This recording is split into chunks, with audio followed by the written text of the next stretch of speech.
say, for people I haven't met before, my name's Elaine, the company is Simteractive, and as they're being really, really strict on time, I'm just going to take a shortcut to introduce myself, which is just to show what my favourite games are. So as you can see, there's a slight theme running through. It's all sim games, theme games, tycoon games. So these are the kind of games that I love to play, and it's the reason that I got into the industry to work on these kinds of games. So obviously, my first job was at Traveller's Tales, where they make the extremely non-sim game games like Star Wars. Immensely successful series that I didn't work on. Instead, I worked on this game, Chronicles of Narnia, Prince Caspian. I think I've met maybe one person who played it and worked on it. So it wasn't the most successful game, but it was a really good experience. I was a coder there doing C++ coding, and they kind of threw in the deep end there, so it was kind of a year and 3 months, but a lot of overtime, so probably about 2 years experience there. So then I moved into game design. I worked at Lionhead on a game called Milo and Kate, Sweet and Walnuts, a game that ended up being sort of a poster child for Connect, but then after working on it for 2.5 years, it got cancelled. Again, good learning experience, but that's life. So I did work on some other games. I did some work on Fable III, and I also worked on the Connect game, Fable the Journey. So last year, I moved back to Ireland to basically set up a company making sim games, which became Simteractive. So it's going well so far. I took part in the New Frontiers program. I took part in IGAP, got some funding from Enterprise Ireland, the Competitive Start Fund. And basically what I want to do is the classic sim games of the past, games like Theme Hospital, Theme Park, and SimCity that I love, I want to take inspiration from them and make sort of the new generation of sim games, which are the casual, free-to-play games on smartphones and tablets. So as we all know, Farmville, not that great really, you know, so there's, I think there's big potential there. So you've all paid, most of you paid, what, €6.05 with about 19 speakers?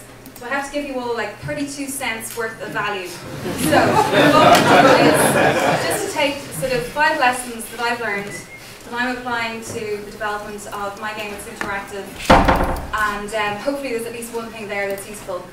So the game hasn't been announced officially, but just to give you some context, the working title is Dream Resort. It's about creating your ideal holiday resort. So the first thing is that all of the 5 lessons are all about embracing change. So basically, sometimes to make the game better, it has to change, and it's about trying to embrace change and make that as painless as possible. So I'm trying to do that with Simteractive. Like, this is one of the number of game concepts I worked on before Dream Resort that basically I did some design work on it, and I realised it just it wasn't going to work. It just wouldn't be fun enough, so I completely scrapped it. So the first thing is, in terms of structuring your game, like your code and your data, structure it so that it's easy to make changes, make it flexible, you know, expose variables, have it as data-driven as possible. Like, I've got a spreadsheet with like all my data. These are all my events in the game. Once the event system is set up, it's really easy to add extra events. Same here with the task system. You just add an extra line for an extra task. It's really easy to make changes. Second thing, just a different approach to some of the other companies here. Maybe because I'm slightly biased as my background's in game design and coding, but I'm very much taking the approach of working out the gameplay first. I want to get the game design really good before I get, art, animation, all those nice things.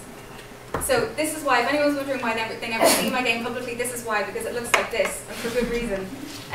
Like say, there's no point in me, say, paying a GUI artist to make the GUI look all really nice when I'm still working out the game design, still working out what information is going to be in there. Same for people, you see they're in their T-poses. I mean, there's no point getting animations at this point while I'm still working out the game.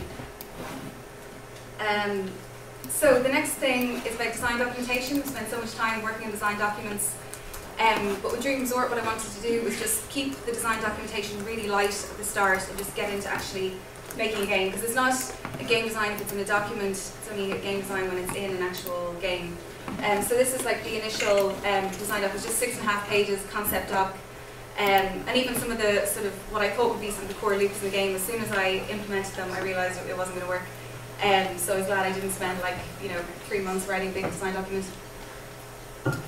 Fourth thing is aim for a quick iteration, to make it really easy to test things. You don't want to have long compile times. You don't want to have to like play through for an hour to get to something in the game you want to test.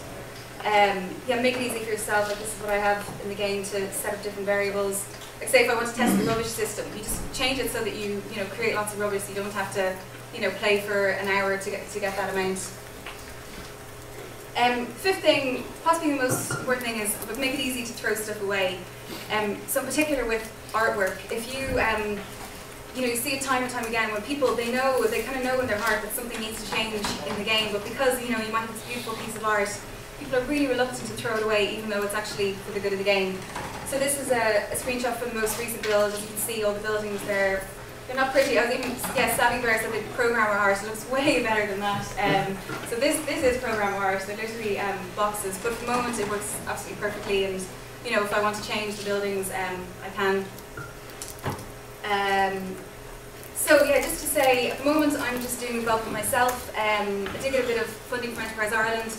I will need people to do work. I will be taking on interns. If you're interested in this kind of game, if you've got skills, if you're interested in working with me, come talk to me, send me an email, even if you want to just play test the game, come say hi or follow me on Twitter to keep in touch with things.